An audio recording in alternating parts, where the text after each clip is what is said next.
hope I spelled it correctly. My team is Stockholm Rockaden.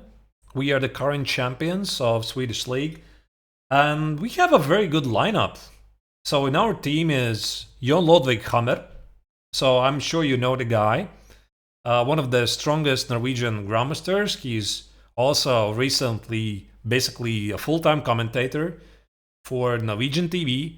Also, he commentates Hikaru's, Anna Crumling, and Botez Twitch channels for just tournaments. We're teammates, yeah, already for several seasons.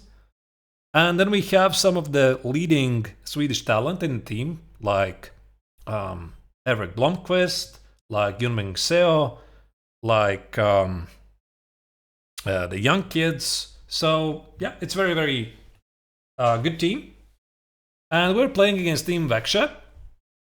And Team Växjö, I don't think they're really title contenders. At least in the past seasons, they were not. But that's a team which is with a very serious lineup. I mean, they had called for this weekend, if I'm not terribly mistaken, at least 2 Grandmasters, maybe even 3. No, I think it was 3 Grandmasters.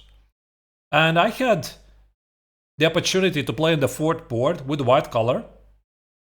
And part of the team strategy in chess leagues is that sometimes you can toy with the placement on which board you are seated, so that obviously you are getting the maximum amount of points in this match. So the team strategy for this match was that I'm going to sit on board number 4.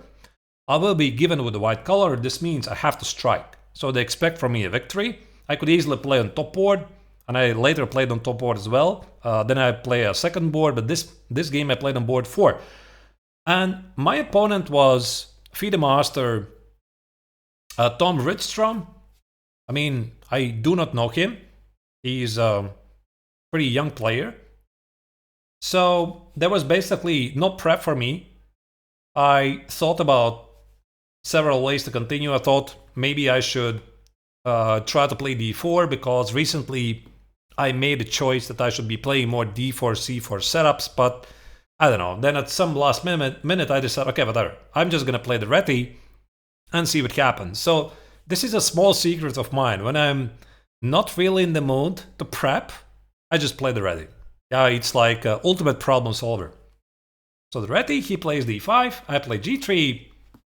So my plan is really simple. Bishop g2, show castle, maybe d3, knight e2, e4, my beloved king's in and attack setup. And he plays knight e7, like, pretty quickly. So black's idea, why does knight e7 makes sense? Because black wants to play e5 immediately. So there's some drawbacks to these moves. For example, if black would play knight e7, you play bishop g2, black plays e5, I think black pretty much has a great position. So we could play like d3, knight e2, e4, but black I think is pretty solid in a position like this. So then the bishop goes out to c5 and black has nothing to complain about. Also, alternatively, black could consider playing knight c6 with the same idea to play e5. So this probably is even a better version of the same position with the knight on d7, because it doesn't block the bishop and the knight better controls the center. But the thing is, after knight c6, white almost always plays d4. And that's the difference. With the knight on c6, the knight on d7, the knight on c6 is kind of slightly worse. So there's a popular line, bishop f5, bishop g2, knight b4, knight a3, e6. And white typically plays moves like queen b3, knight h4, and goes for a very quick e4, keeping a small edge. So what happened here, he played knight e7. I knew I have to play d4. He played knight b6. And this is something we have worked a bit with Levy, this position. Because if I am not terribly mistaken, I recommended him the following setup. The point here is that after knight b6, I think in one of the recent tournaments, Levy played a4, a5, and knight c3. But I think that knight c3 is a bit more accurate to keep the a4, a5 idea as a possibility to be played later. And now comes the big idea. So I obviously want to play e4 at some point, and black has to stop it. So if black plays bishop f5, if black plays bishop f5, one of the key ideas for white is to play knight h4 to kill the bishop and then play e4. So this is essentially what happened in the game. So my opponent played bishop f5, but if he plays knight f6, there's a very annoying setup for white. So white can just ignore all of this and, for example, play... Yeah, what was it? I think it was like this. Bishop f5 and now knight h4 again is a problem. So bishop g4, h3, bishop h5, g4 kind of gives nothing because white immediately can kill the bishop and maybe even consider most like g5 to drive away the knight and then play e4, bishop f4. If black plays knight h5, the knight has serious problems to get back in the game. So I could even play something like e3 to shut the door, like e3, h4, and this knight on h5 is gonna spend a million years to get back in life because you see it has no way to go back. So all of this is still theoretical. And if he plays e6, there's this very annoying idea that I can play bishop g5. So black will play c6, I'm playing queen d3, black will play g6. And I'm just going for this position where I just take on f6. Probably I need to find the right order of the moves. Play knight e2, b3, and c4. And oh goodness, this is so annoying for black. You know, I mean, because I'm just about to play c4, knight c3, maybe the idea is to take on d5, play knight c3, and black is always slightly worse. So he can't really exploit the c4 outpost. The dark bishop is nice, but it needs some long diagonals. That's why I don't really think this is such a great line for black. And yeah, and he played bishop f5 immediately. And now this gives me an extra opportunity. I can play knight h4, which is what I did. And if he goes bishop g6, I just kill the bishop. And we just basically transpose to those same positions. If he plays e6, I think again it's going to be pretty similar. Like takes, I play bishop g2. Let's say he plays c6. But here I have some extra ideas like queen e3, f3, e4.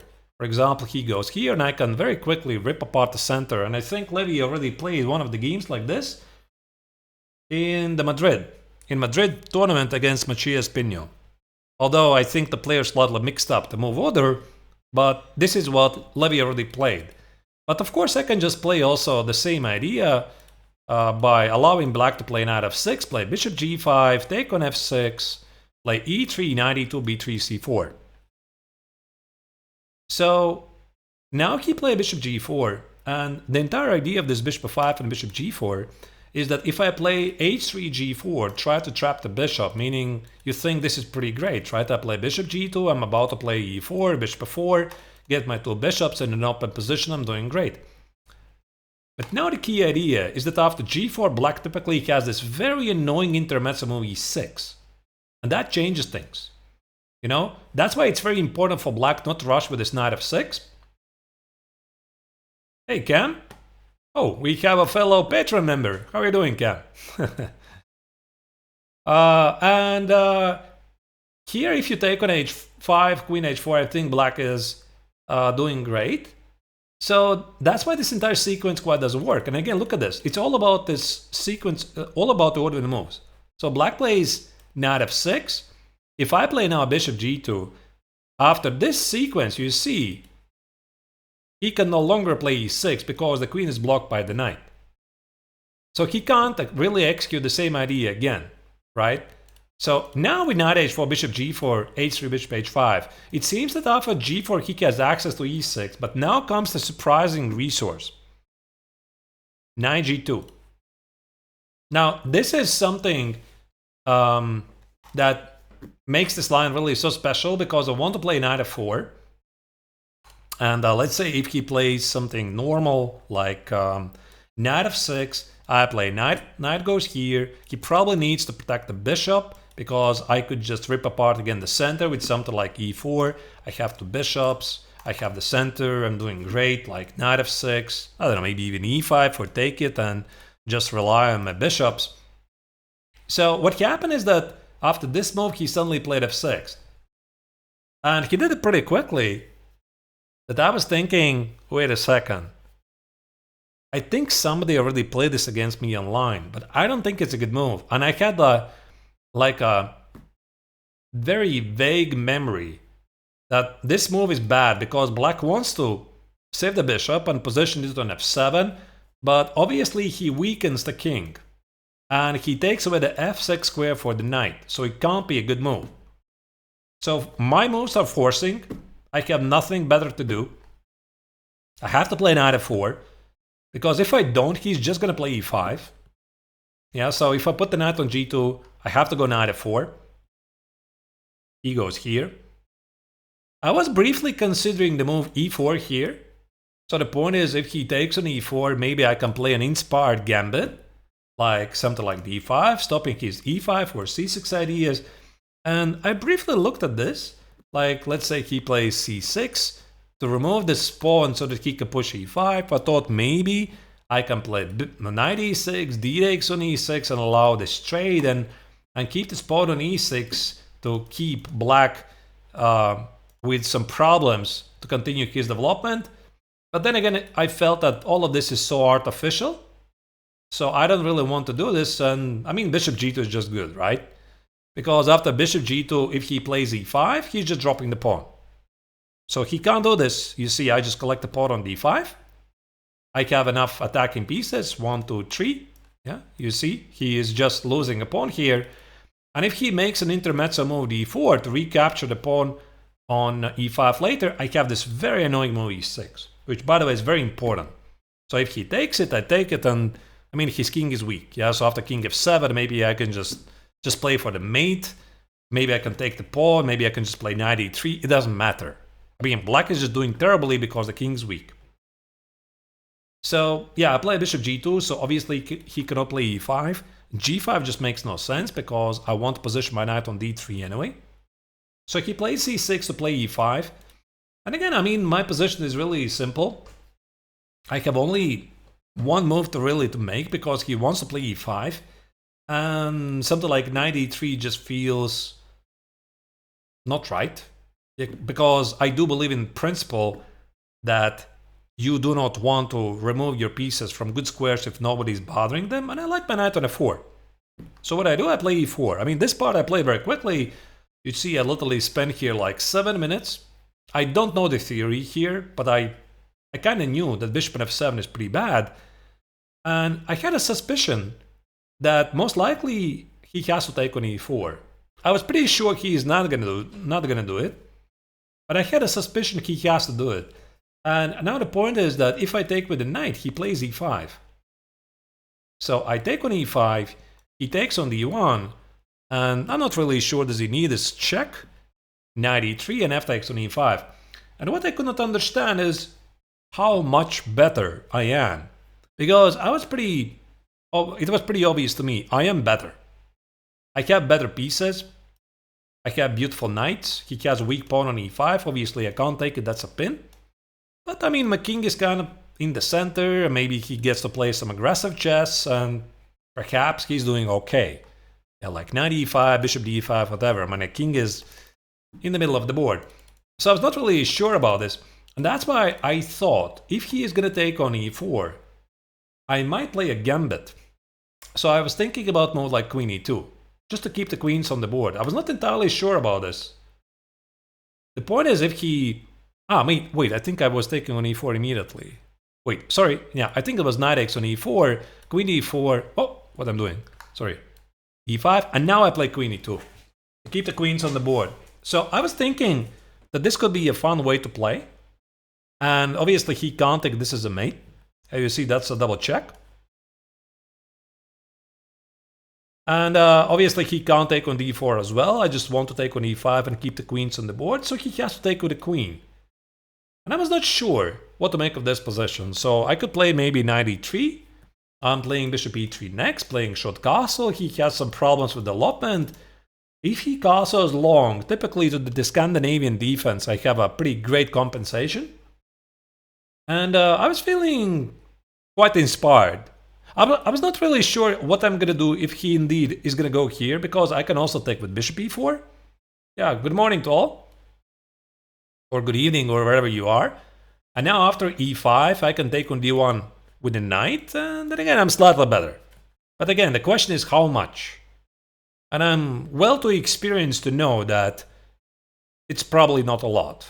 Because especially engines, they tend to not really overestimate the importance of the isolated the pawn. So I would like to believe that I will play queen e2. I was not yet decided. But the thing is, it never happened. Because he played e5, and I think this was a big mistake. You can't play like this when you're playing with black, because black is underdeveloped, and he's fighting for the center. But the thing is, he's worse with development. And one thing I know about chess is that when you're leading the development, what you should do, you should open up the position. So for me, the next move is pretty obvious, right? I'm just gonna take on e5. And again, he can't play d4 intermezzo move, because I always have e6. e6 and take, and here, and queen e2 or whatever. Again, the king is weak, and there's definitely a mate somewhere. So he has to take with f-pawn. I looked briefly for some crazy ideas like takes it here, and maybe some queen e2 with d takes on c6, but it just makes no sense. So obviously I have to play knight e3. Again, a super easy move. Again, you see I'm spending almost no time here. 1 hour and 21 minutes on the clock. So this is a classical game, in case somebody was wondering. The pawn is under attack. And what do you do? So maybe he had to play bishop d6, but again, now I'm pretty positive I'm going to open up the position. So I'm going to take it, and basically here I stopped calculating. I thought I'm going to figure it out. You know, I have the better pieces. My knights are well positioned to target the center. I was not sure. Am I going to play something like knight b5, hit the bishop, maybe he goes here, maybe I'm going to play some castles, try to with knight e5 and rook e1, and he plays a6. I might have a room for some inspired game here. I don't know, maybe this is crazy. Like knight e5 and rook e1, and if he goes here and bishop g5, and just along the lines I was thinking maybe there's a way how I can make him suffer. Yeah, I mean, actually here I think the engine says that this is not ideal, and instead of d takes, e takes on d5, queen g4. Yeah, by the way, this is also perfectly reasonable move. Keep the pawn on g7. I was thinking about this maneuver in some lines, and then apparently black cannot really play queen f6, because now I just take it and play castles. And you see, I mean, he's so desperately behind in development that it's simply gonna work against him at some point. Yeah, like queen g6 and rook e1, I mean, it just looks terrible. Yeah, so he has a strong center, but that's the thing. When you get the center, you need to back it up with pieces. I mean, and he is just standing really weird. The king is in the center. So that's why I knew that this center is weak. So maybe he felt it or he calculated, I'm not really sure. He played e4, I played knight e2, now the pawn is under attack. He played bishop d6 as expected, he tries to rush with development, and again I play another easy move, f4. So I don't really have to spend time for these moves, because it's in my best interest to try to create crisis in the center as quickly as I can. And now suddenly he realized he has no moves. Because how do you protect the pawn here? Because if you play knight e7, I think I can already collect the pawn. Like takes, and how about knight e4? And at least I did not see what is good about his position. So if he takes on d3 to hit my pawn, I take with the queen, I protect the pawn. Maybe he can take it here and play queen d4, but I have two bishops. Yeah, so he again is completely underdeveloped, like queen b2 and shoot castle looks just nightmare position. I don't think you can play chess like this. So yeah, at least I had knight e4, and now that I'm checking with an engine here says that black plays queen a5 check, And after c3, there's some freak bishop c4, and black is doing okay. Like, the position is equal, which is kind of what I don't understand. Like, takes, and bishop f4. I'm still having an extra pawn, but the engine says, no, it's equal. Okay, maybe. You know, I don't understand it. I think the sequence is pretty difficult to pick up. But to be honest, I don't really have to do all of those things. You know, I don't have to take the pawn on d4, it's just a pawn. And instead I could just go for castles, knight e7 and bishop f4, try to target this knight on e5, and after knight e3, yeah, maybe queen d3, that's a weakness. He's not going to be ever in time to play c5, so most likely he loses the pawn no matter what. Most likely, yeah. So for example, something like c5, queen b5, there's some problems, and queen d7, he's just overloaded. So that's the problem. When you are underdeveloped, bad things happen when you open up the position.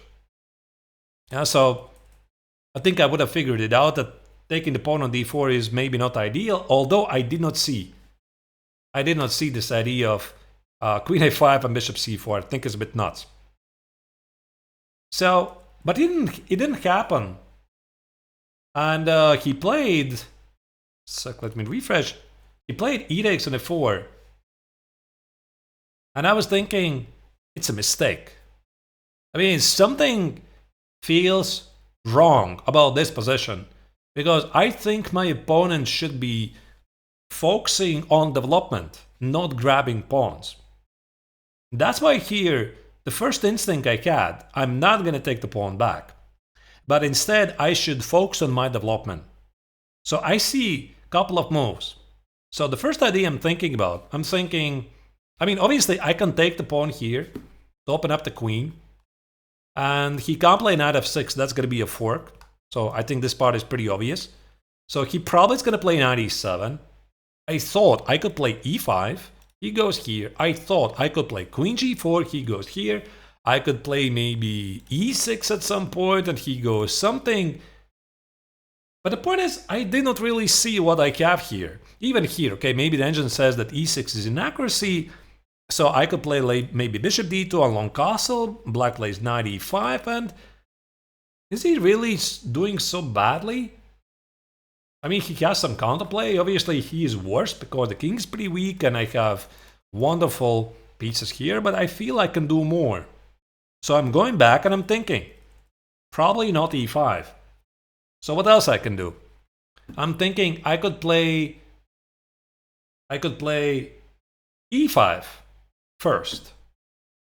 And after bishop c7, maybe I have some opportunities to castle. Isn't bishop f4 developing in a way? Yes, it is. But the thing is, do I want to trade the bishop? Because I think I can play e4, e5 to gain the valuable time. And I would like to use my darks with bishop for attack. I mean, I can trade. I can do it. So after bishop f4, knight f4, he's going to play knight e7. And what? Yeah, what next? So I'm still playing queen g4, he plays castle, and then what? So I have e5, I have knight e5, but the point is, I think that this position is clearly critical. Yeah, and I have a good feeling that there's something more. And I'm starting to think, wait. How about I play the position like a king's gambit? How about I play castle? And I thought, oh wow, this is really cool. So I could play a short castle here. He probably is going to take on g3. And I'm thinking about all kinds of exciting ideas like knight g3. So knight g3, open up the queen. I want to go to f5, by the way. Not on f4. I want to get the knight on f5 to bother the bishop on d6, the pawn on g7. So he takes on g3. I'm thinking queen g4, hit the bishop, take the pawn here. And then he does whatever. You know, I'm not really sure. Maybe he could even give up the bishop. Because if he does not, then this looks pretty dangerous. So I'm thinking maybe he can do something like knight f6 and queen g3 and short castle. And again, it feels it's more or less of the same, right? So I did not really exploit my linear development in a way I should be exploiting. So I'm still thinking here. what else I can do? Then I also noticed that after the short castle, he can play f3, which is a bit annoying move because he closes my diagonal. And I play rook f3, now my bishop is locked. So he could play something like knight e7, I play e5, bishop c7, and I don't have queen g4 anymore. So in the end, I decide, oh, look at that, I have actually knight d4. Now that's the move I didn't really notice immediately, but it immediately deals with a couple of things. Because if he takes on g3, which happened in the game, I suddenly have access to knight f5. Immediately. I have access to the short castle. Hey, Shaggy. He can't play f3 anymore because now I take with the queen. So he does not achieve what he wanted to close the f file. So this f3 intermezzo to get to the pawn doesn't really work. Like takes, and this should be like lights out. I mean, he's so badly developed. The pawn on g7 is dropping. He can't take on b2, the knight protects it, so he's done. So he can't do those things. And I thought, most likely he has to give up the pawn on f4. So I thought, I mean, definitely the best move here is something like knight e7. But there's another problem. I'm going to take with the knight. So I want to go knight e6. I'm winning a pawn. I'm getting even more. I mean, actually, I think even g takes on e4 probably is just fine. e5 and queen g4 and bishop e4, rook g1 and bishop d2 on long castle. So I thought it would be pretty great. So he took on g3, and I'm thinking I could play a short castle. I could play knight f5. So I played knight f5, which I thought is a no-brainer. Because I was briefly looking at a short castle, I kind of didn't want to position it on the same diagonal, the king at least for the moment, as my knight, even though bishop c5 is just knight c5. And I looked at these lines like knight e7. I saw briefly an idea of an exchange sacrifice on f7. Rook f7, king f7, and something like e5 and bishop c7 and whatever. Like queen g4 or something. You know, I would say that this is the continuation that is so easy to suggest if you're a commentator. You know, it looks fun. It looks great. You know, you get nice attacking ideas. But would you play this yourself if you are playing? I don't think so. Because I have a rule. No funny business when you're doing great, right? So why would I sacrifice an exchange on f7 here after the short castle, knight f7?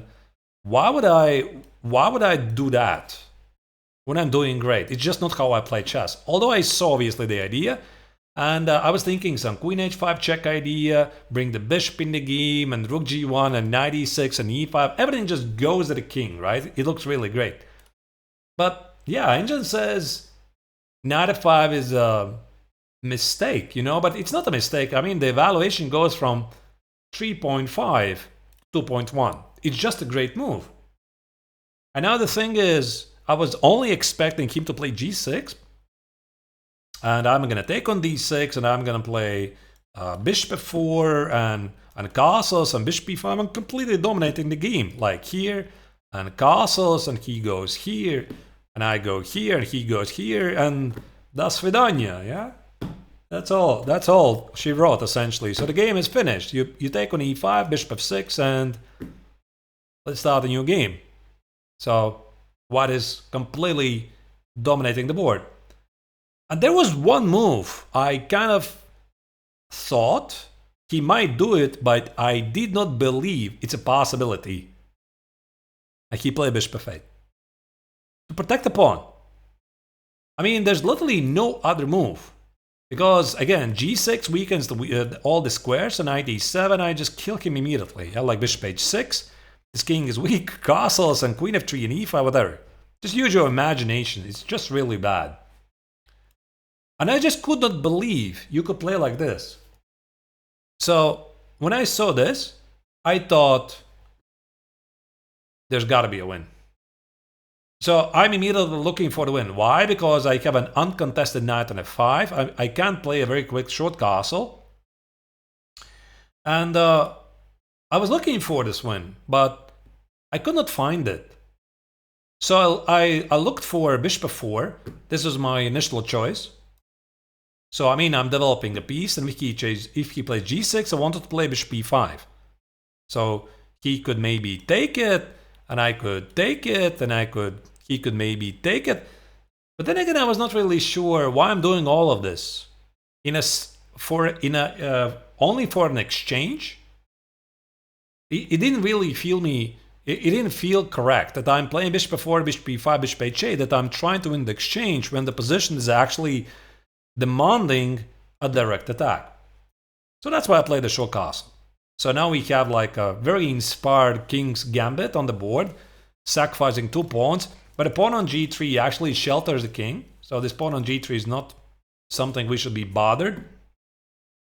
And now I thought he has to play g6. So that's the only thing I expected. And I spent here a great deal of time trying to figure out what I'm going to do after, he played bishop e6. So I was trying to figure out what I'm going to do here. So I could always go here, knight g3, bishop g7. I thought I could play queen f3, and it feels almost killing, but somehow he lives. And I just could not understand how it's still not losing, like queen e2 and queen h4. So I saw this line, and I thought, I mean, it's very, very close, like bishop f4. But then again, maybe he just runs away with a short castle. So I did not really see a direct way to finish off the game after a g6. And I also consider moves like queen e1, queen c3, try to exploit this long diagonal. But here's the thing, after g takes, e takes, queen e7 loses because I play bishop g5. Knight f6 is bishop f6, so he takes it.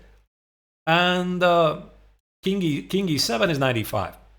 So this is what I kind of saw. On king c8 is knight g6, I collect the rook on h8, and I'm just winning. But then again, after this g6, queen e1, I thought that it's not enough, because he could play bishop e7, and maybe I play something like f6, and I think I'm just blundering something along the way here. And even if I find a way to win back the piece, it's probably wrong, because I'm sacrificing a piece only to gain it back, and I'm not getting any attack. So that's why, as much as I really wanted to play queen e1, queen c3, and try to exploit the knight on f5, I realized I can't do it. So I already had decided that after g6, I'll play knight g3. g6, knight g3, e5, knight e4, like there was this line. This was my so-called minimal program. After knight e7, I would play knight e4. After castle, I would play knight f6, king h8, I would play some bishop g5, and I thought I'm going to figure it out. So you see, engine quite doesn't agree with my assessment, but I was not really sure if I'm winning here, but I felt I'm better. So what happened? He played bishop e6. And I thought, wait, this is not working. I mean, you can't do like this. I have fully developed pieces, and you're moving the bishop again for whichever time. Like he played bishop f5, bishop g4, bishop h5, bishop f7, and bishop e6. So how many moves is it? So he played bishop d6 and bishop f8. He played knight e7, knight b6. Listen, what about your development here?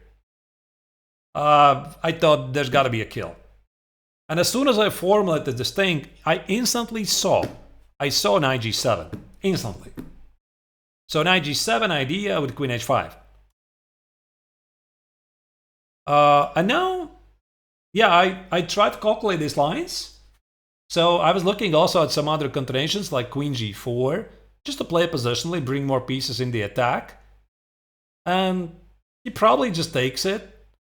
And I thought I could play queen f5, he plays queen f6, and I go here, and he goes here, and I go here, and he goes wherever. And probably I'm winning, since he's so terribly developed and his queen set falls apart. But it just didn't feel right. So I calculated this, at least I thought so, until the forced win. So I played knight g7. Yeah, an engine of course marks this as a double exclamation move. So the point is he has to take it. Now I play queen h5 check. And now the key idea is he has to go here. King d7 loses with a very brutal fashion. Knight c5 check. So he has to protect the bishop, otherwise his position just starts to fall apart. And now I thought, in the worst case, I can just take it and play queen g4. So if I find nothing better, I'm just collecting the bishop, and I'm just completely destroying his defense, and I'm winning. So that's why here after queen h5 check, the only move is king e7. And I was looking briefly for, instead of bishop g5, also for queen g5, trying to finish off the game immediately. So his only move is here. I tried to make work rook f6. The point is after knight f6, queen g7, bishop f7, I was not sure if this is going to be a win. Then I noticed a check on d4, protecting the knight, and play something like rook g8, and I'm simply too slow with my attack, and I'm actually down the rook. And also there's this annoying intermezzo check even here. So after knight f6, e5, yeah, engine by the way says that this is still playable, king d7, e takes on f6, and white is winning down an exchange. Because of the king's vulnerability, the strong pawn on f6, and I'm very active.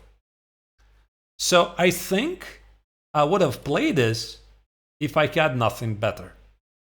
I would have played this, yeah, not for the show, it's just I believe that his defense should be destroyed, bring every single piece to the action, but I have something better. That's why I don't need it. So I play bishop g5 check, so he can't lose the queen. Bishop f6 is the only move he can do, because I thought after knight f6, there's no way he's going to hold this after e5. e5, queen d4, king h1, some knight e7 maybe, and I thought at least I have this, you know. I mean, there's so many pins here. I did not even sit here for a single second trying to calculate if this is winning. I was pretty sure it is. Like something like this and this and this. Yeah, so everything just spinned so badly that this king cannot survive. That's how I understand chess, right? So I'm sure there's more than one way. So again, knight f6, e5, rook e1, take on f6, goodbye. So it's not working. So for sure he played bishop f6. And now I suddenly realized it's actually not so easy, because I initially was planning to play e5. I thought this is like winning on the spot, and actually it is winning on the spot. But I missed two ideas. So he has to give a check. Why? Because again, this is pretty forcing. King e8, he always drops the rook, and there's also a mate threat. So he can't do it. And king d7, at least I play knight c5. You know, again, the same story, trade the queens, take on e6, king is weak. Or again, the same idea, queen g7, oh, come on. Everything just starts to fall apart. There's rook f8, there's queen h8, there's knight e6, king is weak, there's queen b7, you name it. There's so many threats. That's why here after e5, I thought he has to give a check. King h1, he has to take on g5. Again, he cannot play king e8 because of queen g7, same idea, this is easy. And now, I thought this is probably winning because of rook d1. But something just quite didn't register for me, because I did not really see a killing line. Like, I want to remove the knight. If he goes here, then again queen g7 is a thing, and he can't play knight e7. But I thought he can play bishop d5. So I calculated the line knight f4. He takes on b2. I calculated the line of knight e5 and c takes on d5 and what was it? No, I think it was bishop d5. And I was looking at this. So it just felt there's definitely a mate. 3 heavy pieces going for the king, but I was a bit worried. My king's weak. Maybe I'm missing some intermezzo check or something. So what I missed, now this is actually pretty funny. I missed a single move that's winning on the spot. And that's rook f4. I did not see this move at all. It's just unbelievable. Like this maneuver at all, I did not see. So the queen has nowhere to go. So the queen is trapped in the middle of the board. And if he plays queen e3, that's a, oh, sorry, that's a discovered check. That's it. So I just take on e3. So the line was correct. I was winning immediately. And I didn't see this. And even worse, I missed another victory.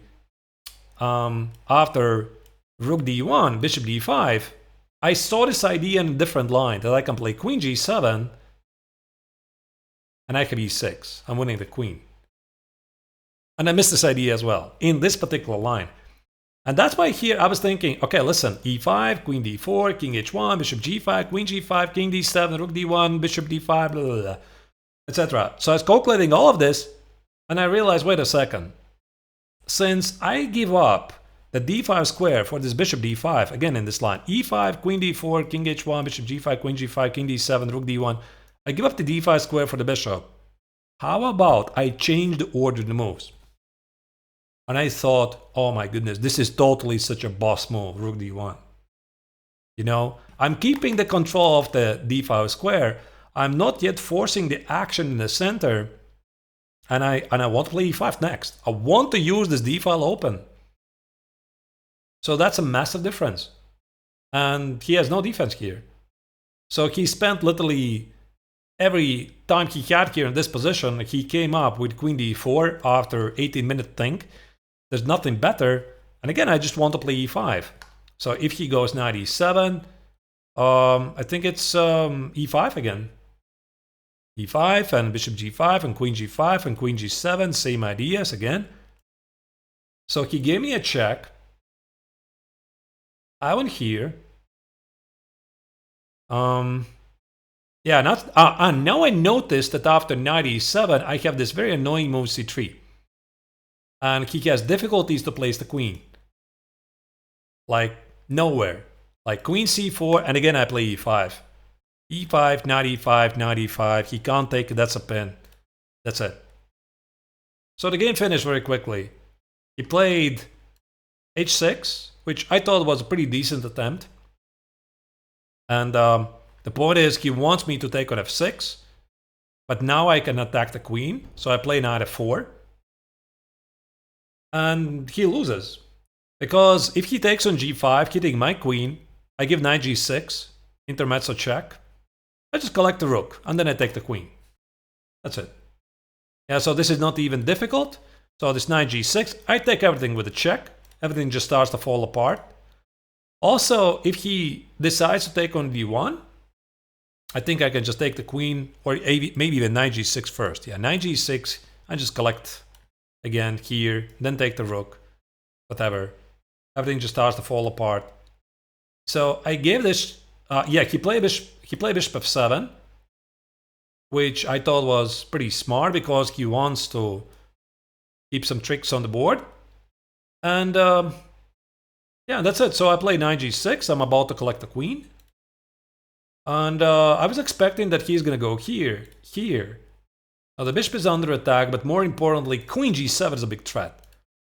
And he can't get to a position, he can't get this position where he would have enough pieces for the queen. Because after queen d1, I have intermezzo move, and I have another intermezzo move. So he can't do all of those things. And if he takes on g5, I might even just go for the mate. Rook f7, then collect the queen, play queen e6 is just a mate. And I was expecting he's going to go queen e5. And here I had a very sick idea. So I thought, how about we finish the game in style? So I wanted to go queen g7, hitting the bishop, hitting the rook, so he can't take it, that's a pin. It's actually, I don't know, what Rubik's Cube, what is this? Yeah, it feels like Rubik's Cube here. And if you go king e6, I mean, I thought I'm entitled to play h4. So the idea is to play bishop h3. If he takes on g7, it's almost like a mate. And he has no moves here. The only legal move is queen f5. And I thought it's probably winning somehow. I mean, I'm still down a piece. like bishop f5, king f7, and bishop g4, probably he loses something, like king goes here, rook d6, and here, and here, and oh my goodness, this is just brutal. So he's completely boxed in, like a coffin for the black king. But that's the thing. After bishop g6, queen g6, queen e5, so he protects the queen. After the game, I mean, I didn't see this during the game, is that I can actually just include the same idea. First include bishop f6, and now play h4. So that's a very cute way to finish the game. I mean, bishop h3 is an unstoppable threat. And if he plays something like h5 and goes here, just to mate on the board. I thought this was really cute. To play a final move, something like a quiet move, h4. So your king feels like it has to be protected. No, actually, that's the critical move. So, I mean, I'm sure there's more than one way. I already saw I'm probably winning this as well. And because he's so badly coordinated, he's not in time to bring this rook in the game. And again, probably some h4, bishop h3 is going to finish the game. These rooks are not connected. So, or also I could play some rook f5 and some e5 or queen g7. I was pretty sure this is winning whatever I do. So what happened is that he played king e8. Now I can just take on f6. I thought this is a better try because after rook d4, h takes on g5, he kind of gets some material. So I just take on f6, and I play queen f5. And that's it, his position is just collapsing immediately. So bishop g6, queen g6, I just collect the queen for free. The rook is under attack, the knight is under attack, everything's just lost. So he played here, and of course I can just take the queen. Yeah, like rook d1, knight e7, just take the rook. But I thought this is just a forced mate. And after queen e5, he resigned. Because bishop e6 is queen e6, and if he plays something like king d7, rook d1, king goes here, I thought it's a pretty cool way to finish this game with a checkmate with the knight. Because you see, he can go anywhere. And the best he can do is play king d8, rook d7, knight e7, queen f7, I just mop everything. So I think this was one of my best games, dynamic games I played lately. And later after the game, I checked with an engine. This was a 99% accuracy game. So here with the lower depth, the Just.com engine says it's 96.3, but I was, oh wow. I was like, oh wow. Now the only mistake the silly engine gives me here, the inaccuracy, is this human move knight f5. Yeah, so knight f5 apparently is a mistake. Engine likes short castle for some reason. Short castle, queen g4, etc. Yeah, so, but this was very beautiful. Yeah, castle here, knight g7, queen h5, bishop g5, rook d1. One of my absolute favorite moves. And yeah, everything just storms forward. Queen e5, rook d1, etc. I was very proud.